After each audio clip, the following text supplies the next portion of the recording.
Well, hi there, and welcome to our Sunday Song Time. And, well, to tell you the truth, I don't know whether to call this a Sunday Song Time or a Sunday Hymn Time, because this song, well, it doesn't usually get sung as a congregation the way a hymn would. It's often done more by soloists, but it kind of bridges that gap. Now, there is some mystery as to who wrote it. A couple of different authors have been suggested as the writer of this poem, but I can tell you who wrote the music. Yes, a Canadian, eh? A man by the name of George Beverly Shea. And some of you will remember George Beverly Shea. Bev Shea ended up being the soloist with the Billy Graham Evangelistic Association and sung with Billy Graham for something like 60 years. But way back, we're going back to like the 1920s.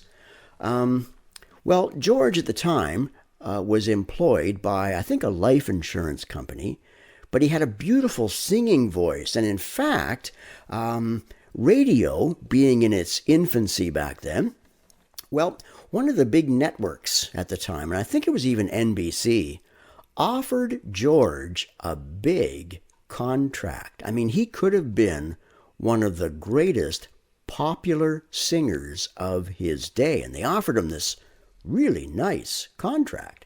And, he was trying to figure out what to do because, well, he loved the Lord, but he was also, a good singer, and he knew, well, I like to sing, and this is a nice offer. Didn't know what to do. Well, his mother decided to nudge him along in, well, you can imagine what direction she wanted to nudge him along in. So she took some words she found out of a newspaper clipping and just kind of left them there on the piano for George to find one day. And one day he did just that. Found these words sitting on the piano, and as he sat down and looked them over, and as some music came to him, he realized what decision he would have to make. Well, the song is called I'd Rather Have Jesus. Yes, and that song was associated with his ministry through all the years that he lived. And I hope you'll enjoy it. By the way, if you look up George Beverly Shea from Winchester, Ontario, near Ottawa, but if you look up George Beverly Shea on YouTube and I'd Rather Have Jesus, then you'll know how this song is supposed to sound. Okay, here we go. I'd rather have Jesus than silver or gold. I'd rather be his than have riches untold. I'd rather have Jesus than houses or lands. I'd rather be led by his nail-pierced hand than to be the king of a vast domain, or be held in sin's dread sway. I'd rather have Jesus than anything this world affords today. I'd rather have Jesus than men's applause. I'd rather be faithful to his dear cause. I'd rather have Jesus than worldwide fame. I'd rather be true to his holy name than to be the king of a vast domain, or be held in sin's dread sway. I'd rather have Jesus than anything this old world affords today. He's fairer than lilies of rarest bloom. He's sweeter than honey from out of the comb. He's all that my hungering spirit needs. I'd rather have Jesus and let him lead than to be the king of a vast domain, or be held in sin's dread sway. I'd rather have Jesus than anything this world affords today.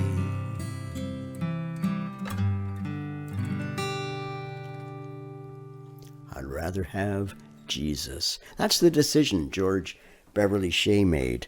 Now, by the way, he did have a fair amount of worldwide fame, sung to millions of people. In fact, he won a couple of Grammy Awards for his gospel music, and somewhere around his 100th birthday, well, he lived to be something like 103 or 104, he won a special Grammy Award. Yeah, I went there on the red carpet in a wheelchair, but received his award.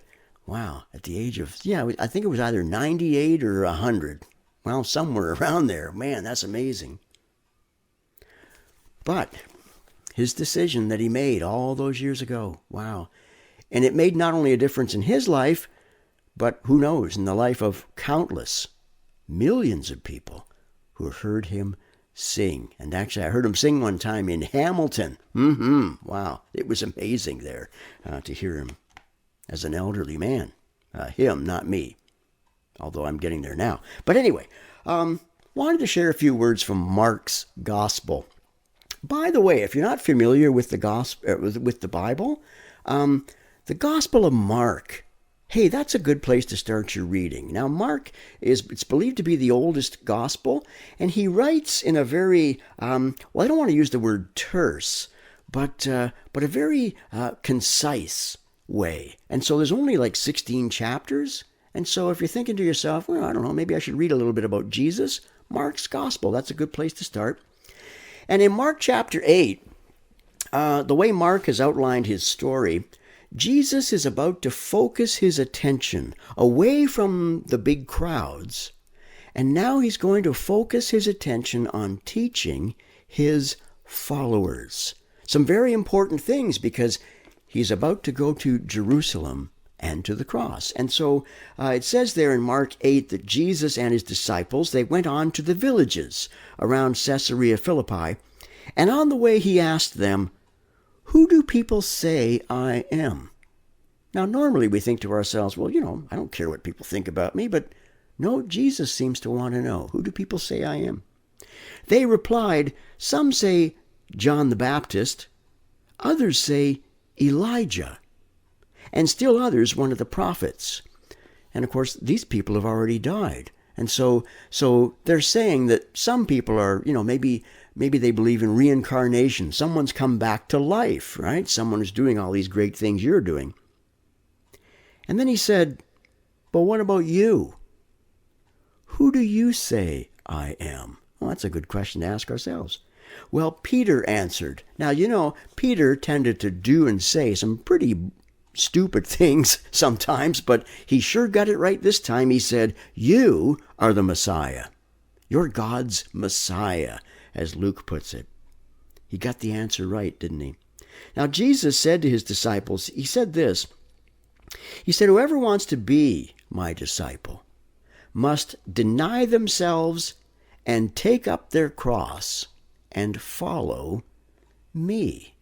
And again, elsewhere in the gospel, he was saying, you must take up your cross every day and follow me. Now, we think about, oh yes, we all have a cross to bear, and it's usually something difficult in our life. But actually, the way Jesus is putting this, he's thinking more about an identification that we make with himself. Because anyone who took up a cross, was on their way, well, they were on their way to an execution, theirs. And in fact, anyone who carried a cross somewhere, was not expected to come back alive. And you and I are asked by the Lord every day to, well, really, to deny ourselves to such an extent that we kind of die to ourselves. Yes, and live for Him. And some days we do this really well. Other days, not so well. But thankfully, we have a forgiving God. And so when we stray, those days when we drop our cross or maybe decide we don't even want to pick it up today, we can have forgiveness. God is always willing to forgive us whenever we stray, even if we have to come to Him several times. Okay, I'm thinking about myself here right now. Yes, many times I've had to come back to Him for forgiveness. And He's always received me. He's always received me. He said, "For whoever wants to save their life will lose it. But whoever loses their life for me and for the gospel will save it." What? Whoever wants to say, we think about sometimes, you try to hang on to things so much that, well, as Jesus said, you end up losing it. I was reading a biography. I guess I can mention the name. Yes, Johnny Carson, the king of late night television, one of the funniest people that ever lived, one of the most talented, highest paid person on television back in the day. But Johnny, in his personal life, it was very hard to get to know him. In fact, he tended to turn people off. He tended to send people away from him. It was hard to get close to him. And in spite of all his wealth and all his fame and all his riches, he ended up dying alone. And kind of a sad thing. And so sometimes we too, it's kind of like trying to hold sand in your hand, right? It tends to slip away. But Jesus said, if you lose your life for my sake and for the gospel, you'll find it. And then he says, what good is it for someone to gain the whole world, yet forfeit their soul? Or what can anyone give in exchange for their soul? Wow, there's some important questions to ask ourselves too. And I hope we come to the same conclusion that George Beverly Shea came to. I'd rather have Jesus. As I said, he did have some wealth, he did have some fame in his life, but not as much as he could have had he signed that big contract. Although, like a lot of those popular singers of the 1920s and 30s, he wouldn't be remembered today. And yet many people, and I wonder, countless millions of people, owe their eternal life to the message they heard in the songs of George Beverly Shea, singing all those years with the Billy Graham Evangelistic Association. And I remember getting to hear him myself in Hamilton. Yes, boy, that was a treat. Well, I'm going to leave you with that thought. Yes, because I think about, the silver and gold in my life, the riches and the houses and the lands and the fortune and fame. Well, okay, at this stage in my life, I ain't going to get too much more than I've already gotten. No. Houses and lands, well, I got a roof over my head. I'm very grateful for that. But no, I'd rather have Jesus than anything this world can offer. Isn't that the way to be? Yeah, I hope you'll think about that. I hope I've blessed you somehow. And may the Lord bless you richly, yes, and your family. I really pray for that. And thank you so much for tuning into these. And till we meet again, God bless you.